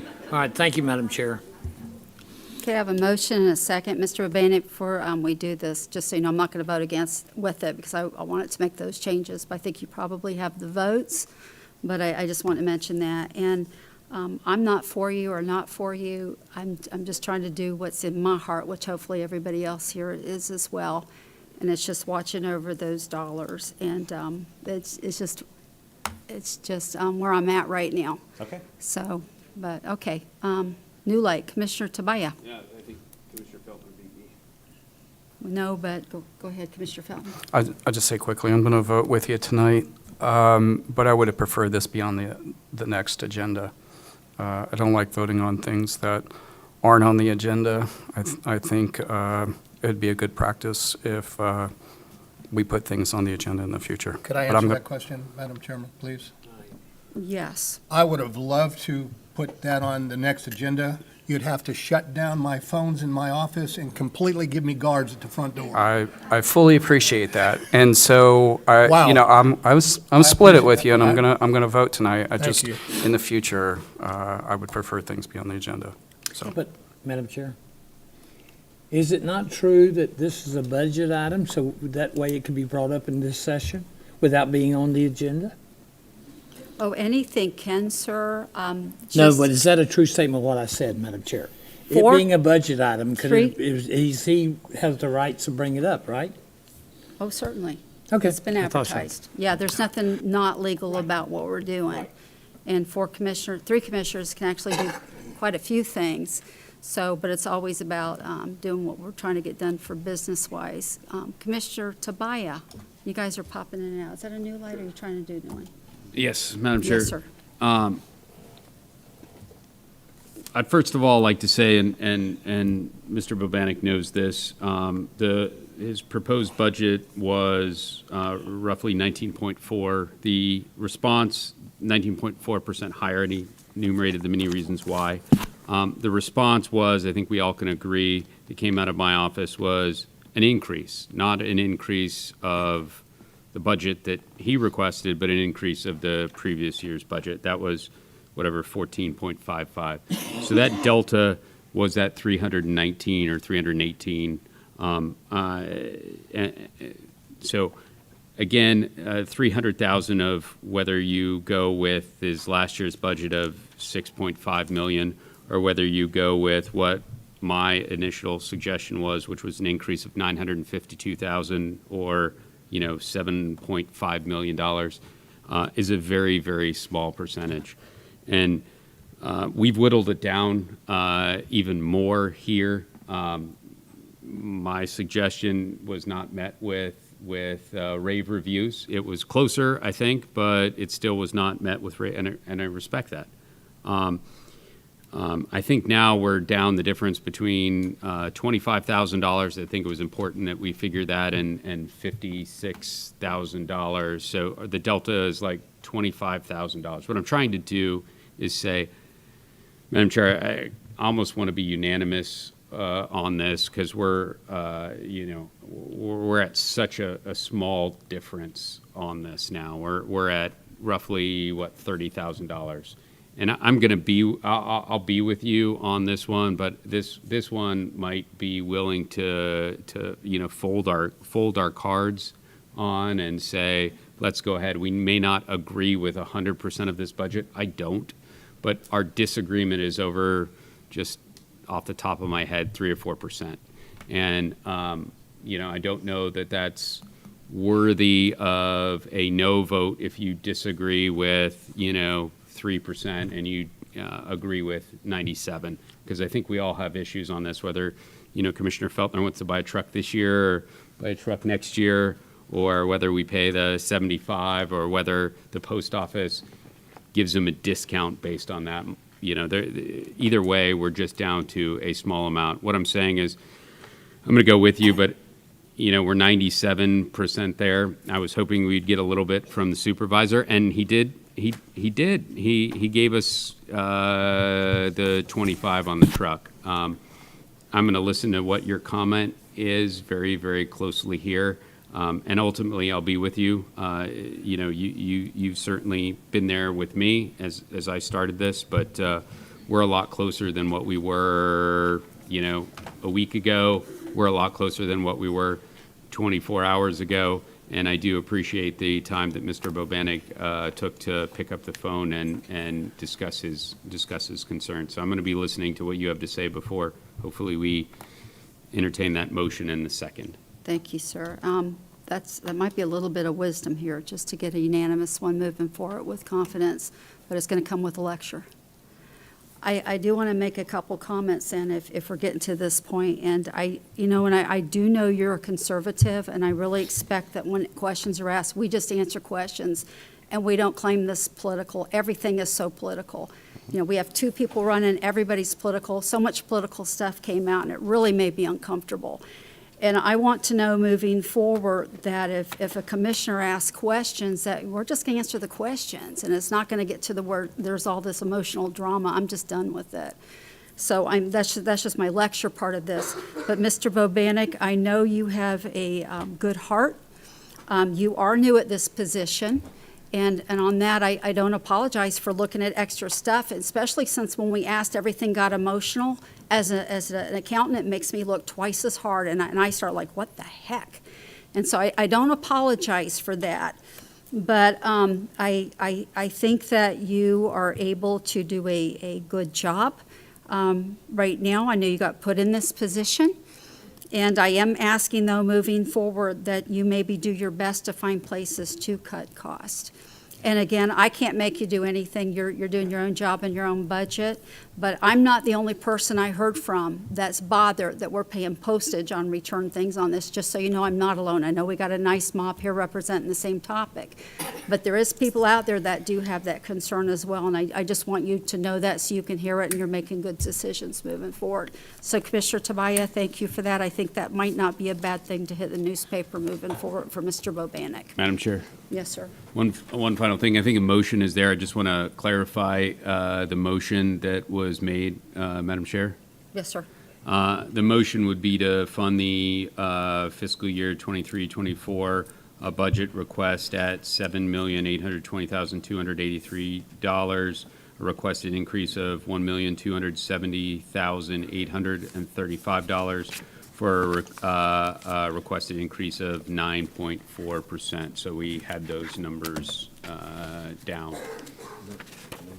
Sorry, requested increase, I apologize, of 19.4%. But all those numbers are, Mr. Bobanek, do those sound? Yep, they do. That was the original request, right, Yes. sir? Yes, ma'am. Thank you, sir. I'm fine with that.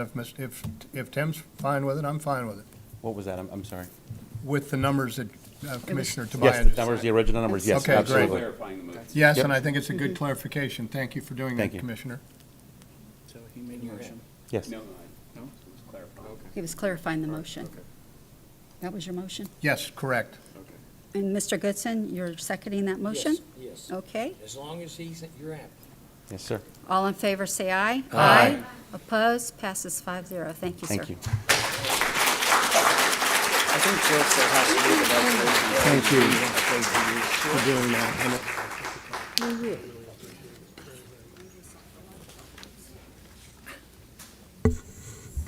Ready?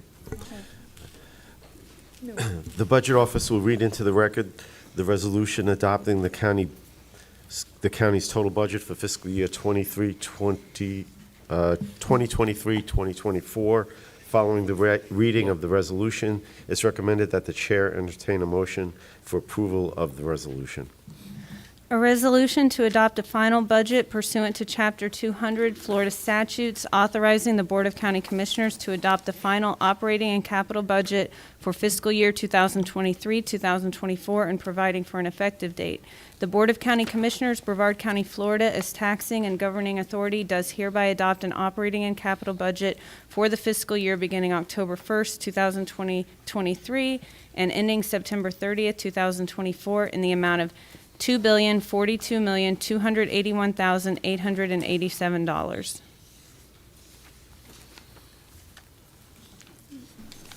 Can I have a motion to approve So the moved, resolution? Madam Chairperson. Motion by Commissioner Steele. Okay. Second by Commissioner Tobias. All in favor, say aye. Aye. Opposed? Passes 5-0. Commissioners, item D5 requests that the board adopt the attached resolutions establishing final millages for fiscal year 2023-2024 for those dependent special districts for which the county levies a millage, and authorize the chair to sign the resolutions. Florida Statute 200.065 allows the board to adopt tax levies for all dependent special taxing districts by a single vote unless separate votes are requested by a member of the public. Do you want a motion, So or do you have moved, to? Madam Okay. Chairperson. Have a motion by Commissioner Steele, second by Commissioner Tobias. All in favor, say aye. Aye. Opposed? Passes 5-0. Ms. Jill, you didn't have to read all those numbers. Commissioners, item D6 requests that the board adopt the attached resolutions adopting the final budgets for fiscal year 2023-2024 for the county's dependent special districts and authorize the chair to sign the resolutions. Florida Statutes 200.065 allows the board to adopt budgets for all dependent special taxing districts by single vote unless separate votes are requested by a member of the public. Thank you, sir. I do have one card on this. Ms. Sandra Sullivan. Okay.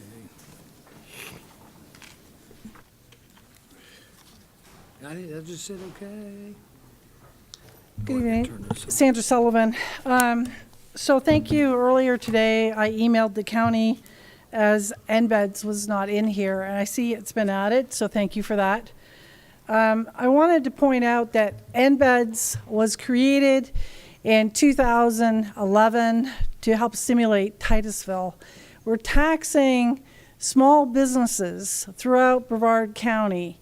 And while this may have been appropriate to get the space industry back on its feet in stimulating businesses and more diversified businesses here, I do not think it is relevant today to continue taxing our small businesses, especially when we're giving it to billion-dollar corporations. We gave $8 million to Blue Origin, for example, one of the richest men in the world, on the backs of small businesses. Now, Titusville has recovered, and the space industry is doing great. We have 41% is coming from District 2. And what we hear from the District 2 people is they'd like to see the money go to Merritt Island. We have 26% coming from District 4, okay? And as I said, this district in the ordinance and why it was created to be a special district for District 1. Now that changed over some time, and they've got some district in District 2 now with the North Merritt Island, Space Coast, Space Florida. And that part calls into question too when you have the city of Titusville appoints 3 people, and then the county appoints 3 people, but those 3 people are approved by the city of Titusville. So I just want to make the request at this time that 10 years is more than sufficient to fund the problem identified in 2011 in that ordinance has been resolved.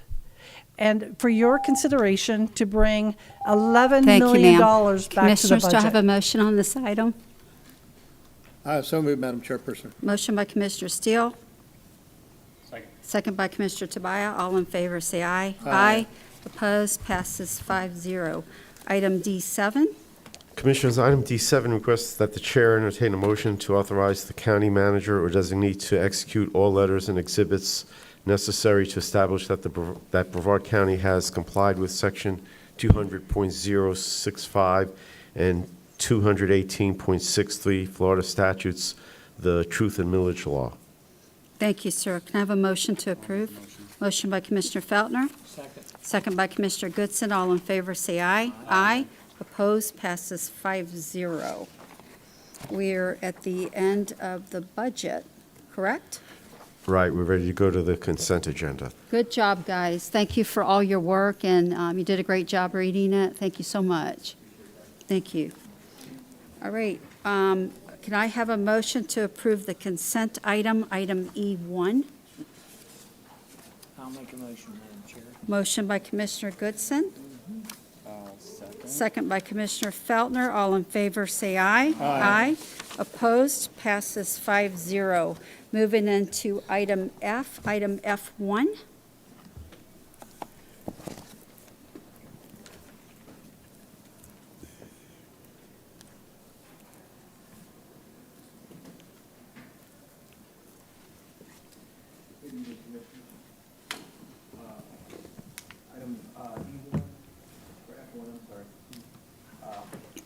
Mosquito Control's final budget was just approved in item D6 for $13,601,406. We request here in item F1 that the board authorize the chair to approve and sign the same budget but on state forms so that we could submit them to the Florida Department of Agriculture.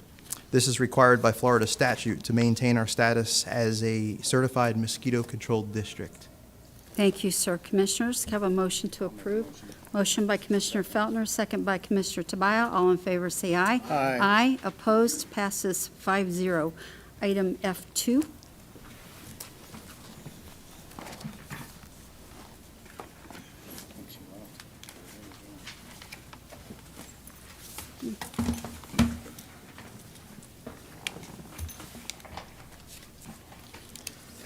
Good evening, Madam Chair and Commissioners.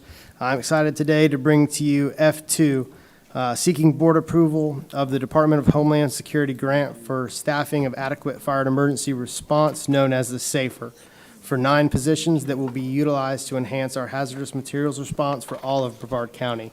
This is a 3-year no-match grant. Thereafter, the positions will be funded by the fire rescue budget.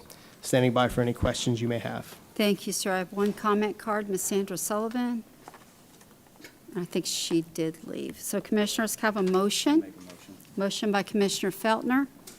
Second by Commissioner Tobias. All in favor, say aye. Aye. Opposed? Passes 5-0. Item F3. Madam Chair, that's mine. Yes, sir. And what the intent of this is that if any material is brought before the board, it cannot be, it has to be in between Monday before the Tuesday meeting or Wednesday before the Thursday meeting. And if you receive it then in your agenda package, you can't discuss it because that would violate the Sunshine Law. And that would give us ample time or more time to study graphs or, whatever a commissioner might want to present. And that's basically it, Madam Chair. And Morris is here to answer any questions if you have any. Thank you, sir. I have one comment card, Ms. Sandra Sullivan, but she's still not here. Okay, I'm going to close public comment. Commissioner Feltner, I'm going to let you jump in, but I do want to start with the, I'm not going to vote to support this just because if somebody comes with some extra information that keeps me from messing up on a vote, I really need to hear it from you guys because I can't pick up a phone and call you. But I would ask if there's new information that comes, there's not time to study it, that you make a motion to table. I'm always going to vote in favor of tabling something if we need more time for discussion. Commissioner Feltner? Commissioner Goodson, I'm going to vote with you today because I like the spirit of it. I, like you, receive information when we're up here and have a few minutes to look at it before we're voting. So I support your item. I guess my one question to you is, how would you suggest that we handle when we're confronted with better information, maybe within just hours of a commission meeting? I receive things pretty late, and we try our best to consider all those things before the meeting. Madam Chair? Certainly. The only way you could deal with that is you could table it like that chairman says. But that has not, I've been on the board since November. I have not seen that happen. I've seen a lot of stuff come up here, and you had 5 minutes to make a decision and vote. So all I'm trying to do is make it a little easier that we have ample time to study or ask our staff to research something to make a more honest, good vote. That's all. But you could change it. Even staff has to mandate, or the staff has to get their stuff in on certain times and no later. I don't mind what you're saying at all, because I understand that. I think we just need to get better at tabling it if you're not ready. But if we're getting everybody here to take a vote and you guys have got information, I really need to have it because I want to do a cause no harm. I want to make sure we got all that information before we vote. Here's a good And- example. We got this tonight. We got this tonight from Commissioner Tobias. Right. so 6, 7 pages. You- Did you- you have time to study it? No, but you I could have didn't either. tabled it if you didn't want to, but it's still information that we might need to have. I do a lot of studying the whole day of meetings. Yeah. And so if I put something together, I want to give it to you guys so that you can see what I'm thinking, because we are under sunshine. If I could pick up a phone and just call you, it'd be great, but I can't. So any You can, I won't turn you in. No, I ain't doing it. Any information that you can give me at a meeting, if I don't have time to absorb it, he made a motion one time here, and I was getting a little bit hanged up on it because I didn't understand it. Commissioner Steele kind of helped it, explained it to me real quick, and I asked him, and it was it. But if I don't know what I'm doing, I'm going to table it to the best of my ability because I don't want to hurt anyone. But as far as you guys bringing data, I want you to bring me data because I'm counting on you to be representing all the people you see as well. So that's where I am with this. Commissioner Tobias, New Light? Thank you, Madam Chair. I like the spirit of this. I just have a question. I mean, ideally, this seems to benefit the District 3 or my office a lot more than anyone else. The reason is we put a lot of stuff on the agenda. But here's my question, Sure. Commissioner Goodson. You decide to put something on the agenda, and I find additional information that may support or detract from that argument. I have numerous Attorney General opinions that best practices does not allow me to disseminate that information by adding an attachment to the agenda. My question is, if I don't want to go, or the newspaper doesn't call because it's not newspaper worthy, or, Commissioner Steele is very fancy. He's got Twitter, formerly, or X, formerly known as Twitter. I don't have that.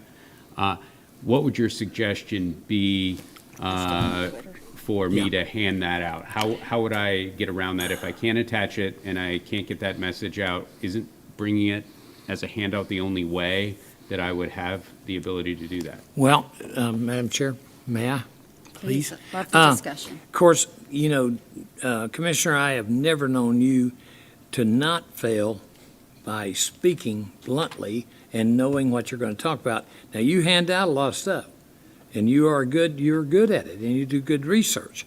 But at the same token, Monday before the Tuesday or Wednesday before the Thursday, is that going to, I guess, if it's going to do that way, I can do as the madam says, table it, because, to give me, and you're good at your research, I don't want to take away from that, but you do hand out a lot of stuff, because this right here, this is a prime example. I think it's 7 pages, and you knew it, and you talked about it, and I'm sure people believed you. So, Madam Chair? Oh, good discussion. Go ahead, guys. Go ahead. As long as nobody's cussing. Yeah, we're good. Commissioner Steele, I guess, knows this, but Commissioner Goodson and I had the benefit of bill drafting. And it was Yeah. amazing that we could send an idea up there, and they would have a wonderfully drafted, Right. we thought it was a couple paragraphs, and it ended up to be 21 pages. Hell, the Senate sends up a blank and nothing comes back, and they throw whatever the heck they want in it. Here's my question Sure. about the way you've drafted this. And I know you didn't have the advantage of bill drafting. That's why I said you I've put, got my best bill drafter sitting right here. I don't know that he's going to. So if you knock him, or I knock don't- me, you're knocking him. So the way I read this is Monday, right? There's no time certain there. No. So Monday ends at 11:59 p.m. Oh, no. Well, you say, oh no, but that's the way it's drafted. John, at my age, I'm in bed at 7. Let's make it a different. Well, you can make it any way Evelyn you said want. 5. Yeah, fine. Madam Chair, Commissioner Yes, sir. Goodson, you can make it any way you want, but that's not the way. That's not the way it it refers reads. to closing time for the county. I mean, it And- doesn't refer to that, but that was the intent. But let's intent and law are two different things. Correct. So let's gonna take get that a you step right. further, right? If you make 5 p.m. Yeah. I'm just trying to get this in a good Yeah. place, right? So I email it to staff at 4:59. Yeah. Is that fair on staff to get something at 4:59, run it by management because they're not going to, I mean, there has to be, I like the intent, but the follow through on this wasn't Commissioner Tobias, can there. I ask you the best of your ability to try to get it on the agenda before? But if you are doing last minute, because here's the thing, we're going to be up here discussing, and sometimes it's easier for me to type something out and hand it to you, what I'm getting ready to say. And so I just think anytime we stop communication up here, we haven't done a good service for the public as far as revealing what we're thinking of stuff. But Commissioner Goodson, I Yes, think ma'am. you should really, if you get stuff and it's overwhelming at the time, you need to just say, I've done it before in the past, just say, I want to table Okay. this a week. You will have me as a second every time. Of course, we could go, with Commissioner Tobias' concerns, Thursday prior to the Tuesday board meeting, that's the county. That's county staff's requirements. Thursday prior to the Tuesday board meeting. That's the counties. But I understand you. I'm just so thrilled if I understood Commissioner Feltner to say, did you say, Commissioner Feltner, that you like me? We Or all is like that- you. Or is that something I misheard? I've always liked you, Well, that means Representative Commissioner That's better than Goodson. getting John Tobias to agree Are with we you. going to break okay? into a Jimmy Buffett Well, song now? yeah. or what? Can I split it with you? Can I split it with you? No. I think you're, I understand where I think you're going. What if we had something that says not to exceed 2 pages? Would that I don't think it would matter, because you could put a lot of stuff on 2 pages. If you ever met I my think for wife's the attorney, purpose you'd know of that. passing his issues, he'd do well to make the text big. Let me go back and rework it and bring got- it back, We got okay? 4 grandparents up Just here. I let's- think he's let's going do it. Have to my try word, to. if you want to table something with the material, I will second it. All right, well. I'll pass the gavel. Yeah, but what scares me, you ain't gonna be here forever. No. You're moving on to bigger and better I know, things. I feel really bad for y'all at the time, because you're going to be running these meetings, so. Well, don't worry, it'll be a lot of fun. All right, listen, I'm gonna table that, and I'll work on it and bring I it will back. second your table. Okay, yeah, Okay. hey, how easy that is. I'll huh? do Yeah. it. But once I get my truck, I'm gonna talk bad about you. You wouldn't. I might go home with Feltner. I have a motion to second the table. All in favor, say aye. Aye. Thank you for your input, John. Passes Thank you. 5-0. All righty, we are done with the agenda. I'm going to move to County Manager. First of all, thank you for all you do. You guys have worked so hard, Miss Jill, all of you, of getting this budget together. It's not easy. You have all of our personalities as well, and I really appreciate your patience and always answering all of our questions, sir. And sir, you are up. Thank you, but I have no report. Thank you, sir. County Attorney, same thing. You have just been a great asset to this board and to these constituents, and I want to thank you so much for all you do, sir. Thank you very much, Madam Chair. I appreciate it, and I do have a report, and I'll try to keep it very brief. Property appraiser Blickley brought an issue to my attention that because of some legislation that passed in the last session, we are going to need to remove certain agricultural properties from the non-ad valorem assessment rolls. This will affect agricultural properties with no residents located on them. We're going to bring back an agenda item to formalize this correction at your first October meeting. I'm reporting this to you now just to let you know what's happening and so that staff can begin the process of transmitting corrected data to the property appraiser so she can send that on to the tax collector in a timely manner. Our preliminary evaluation is that this will result in approximately $80,000 less in stormwater non-ad valorem assessment revenues. We're working with the property appraiser and tax collector on this, and I appreciate the time of both Ms. Cullen and Ms. Blickley on the phone with me today working through this and other issues. Very helpful. Thank you, sir. And when you were talking to me earlier, these are properties where nobody lives on them. Correct. Correct. They might have other improvements like a pole barn or something, but no residents associated with them. Thank you, sir. Commissioner Goodson, who we all like. I have just one thing to say. I have thoroughly enjoyed this tonight. And also, Florida State won again. They pulled it out. It was tough. But I lost money. I didn't cover the spread. So give to Tom's Fund. Thank you. Commissioner Tabaya. Oh, are you going last? Yes, ma'am. Okay. He gets to do his vice chair. We'll let you. Commissioner Feltner. No? My bet was under 2 hours, so I'm not going to say anything. Commissioner Steele. No report. And I have no report as well. I'm going to turn this over to the vice chair. Thank you, Madam Chair. I do have one thing that is substantive and timely in fashion, and I don't do this very often, but I do want to thank the County Attorney's Office for helping with the talking points on that while he didn't do them exclusively. The gist of this came out of the County Attorney. So if you do have any questions, I would ask that you punt those over. So these are the general talking points. And this is something that came from this board, Madam Chair.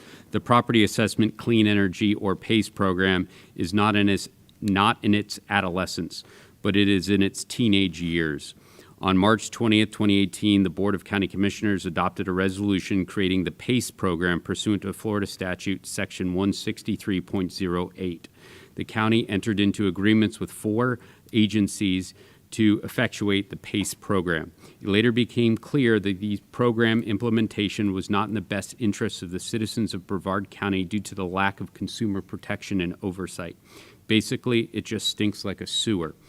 Last year, the board partially rescinded the resolution that created the PACE program in Brevard, terminating the PACE program for single-family residential properties and nonprofit organizations and directed partial implementation of the 4 agreements with PACE agencies as to such properties. Per the request of the chair, the board kept a portion of the program for commercial properties.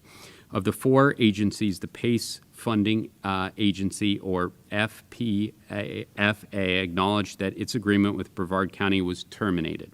However, FPFA has thrown our resolution into the shredder and continues to finance improvements on single-family residential properties in Brevard. FPFA asserted that it's authorized to operate statewide without local government approval due to bond validation judgment that was issued by a court in Leon County with no notice to or participation by Brevard County and many other counties. They have been very sneaky about this, like ninjas. I want to thank the county attorney for his hard work in continually monitoring of this complex and mutant situation. He disputes FPFA's ability to issue PACE financing for single-family residential properties in Brevard County. Many other county attorneys agree with him, and several counties have already filed lawsuits to prevent FPFA from operating illegally in their jurisdictions. Our county attorney has been monitoring this litigation and has actively participated in a Florida Association of Counties Attorney Task Force on the PACE issue. But, of course, the courts have been slow as turtles.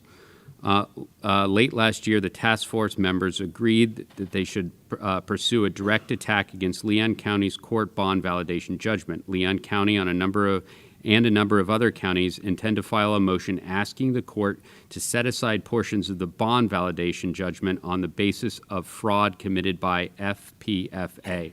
I really hope this will be resolved by April, because it has been like a splinter in my foot. The deadline to file this motion is October 4th. The board will not meet again until our zoning meeting on October 5th. Again, I want to thank our county attorney. He is a hero at a half-shell Morris Power. Therefore, I now move that the board authorize the county attorney to join Brevard County in the Leon County motion. I would also like to include authorization for the county attorney to file suit against FPFA in Brevard County if and when he determines that it is necessary to end their illegal operations here. However, there is not the same urgency on that portion of that request, and I will bring that back at a future meeting if the board prefers. That's the motion, Madam Chair, and that's the history. Thank you, sir. And we've been through this history for a while, so you know it's something that I completely support. I don't like that program, what it's done to people. Does it need a So- second? Yeah, but I'm not, this is something thrown out. You have to have this approved tonight, sir? I apologize. The delay here is because we were just, this was at a meeting last week that this strategy arose. We did some fast research on it and realized that the filing deadline is October 4th. That's why we're asking for this authorization to join in this motion tonight. If we don't get it, it will still be filed by Leon County, and a number of other counties will join in. But we agreed on the task force that the weight of many counties joining in would be helpful. So Okay. I respectfully request that, even though I would have preferred to put it on agenda had I had time. But Thank again, you, it came sir. in before or after our agenda deadline. We know I completely agree with it, so you do have my I'm support. going to second the motion. I have a second by Commissioner Steele. Are you trying to, all in favor, say aye. Aye. Opposed? Passes 5-0. Easy one. Thank you very much. Vice Chair? Thank you, Madam Chair. National Day. Today is National Meow Like a Pirate Day. And again, there is the creepy AI. Useless Florida fact, Thomas Edison and Henry Ford had neighboring winter homes in Fort Myers.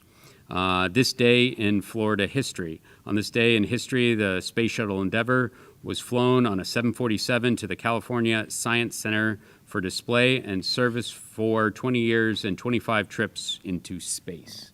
And I'm excited about this county employee recognition. I want to thank the tax collector's office for submitting that. We may not always be 100% in line, but they're certainly our partners, and our goal is to service the constituents to the best of everyone's ability. And Kay Keller certainly is part of that. She has 37 years with the county.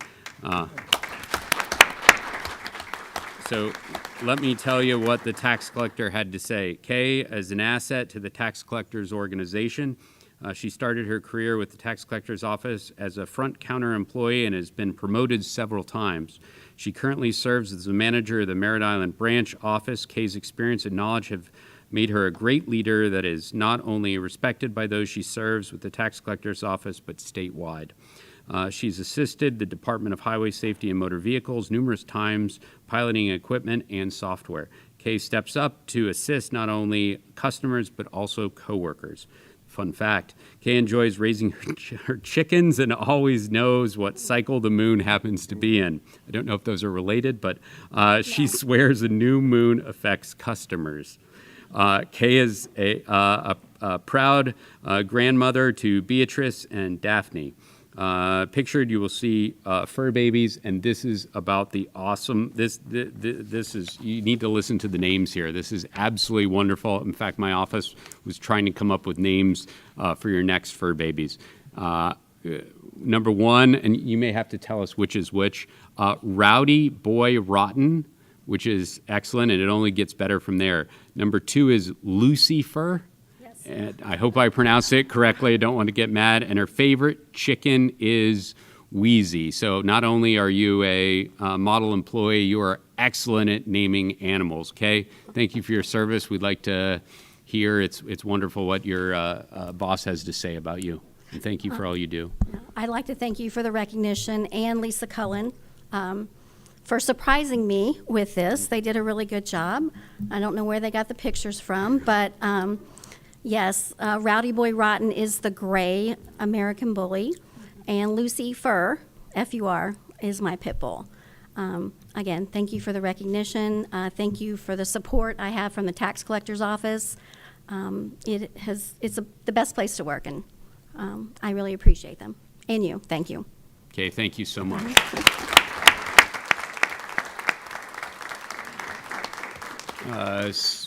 Seeing no more lights, I'd like to call this a meeting adjourned at 7:31. The opinions expressed by any member of the public during any period of public comment do not necessarily reflect the views or opinions of the Board of County Commissioners of Brevard County, Florida, Space Coast Government Television, or the program sponsor, and are solely those of the presenter. The Board of County Commissioners of Brevard County, Florida, Space Coast Government Television, and the program sponsor hereby expressly disclaim any and all responsibility or liability for any defamatory or slanderous statements expressed by any member of the public during any such period.